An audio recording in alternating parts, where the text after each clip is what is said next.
Ramdam pa rin ang masamang panahon sa ilang bahagi ng Visayas at Mindanao dahil po yan sa localized thunderstorms na nagpabaha at nagdulot ng landslide sa ilang lugar doon. Narito po ang unang balita.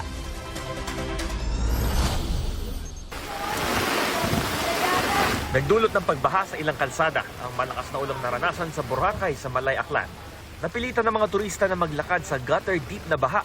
Ramdam din ang masamang panahon sa baybayin na sinabayan ng malakas na hangin at matataas na alon.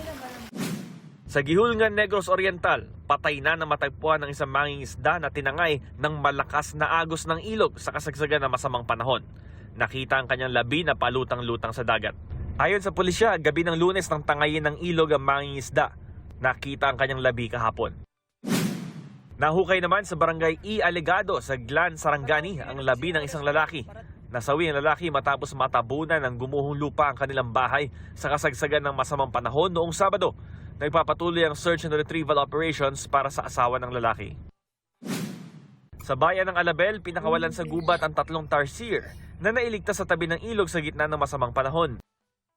Diri ni sa barangay Malalan. Sa kasagsagan ng ulan, rumagasa ang tubig mula sa bundok papunta sa kalsada sa barangay Malalan sa Jose Abad Santos, Davao Occidental. Humambalang sa kalsada mga bato at lupang tinangay ng tubig. Stranded ang ilang motorista, maging ang isang sasakyan na maghahatid sana ng assistance sa isang district hospital.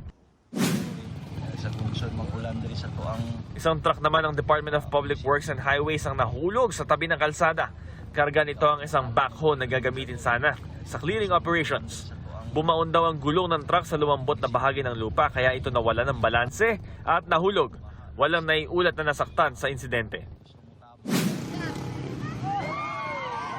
Naging pahirapan ang pagdaan ng mga motorista sa bahagi ng Sapa sa barangay New Dumangas sa Tiboli, South Cotabato.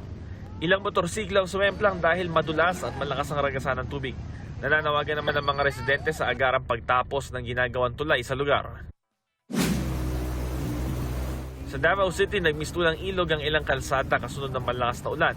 Ayon sa Pag-asa, ang pag-ulan sa ilang bahagi ng Visayas at Mindanao dulot ng localized thunderstorms. Ito ang unang balita, Bam Alegre, GMA News.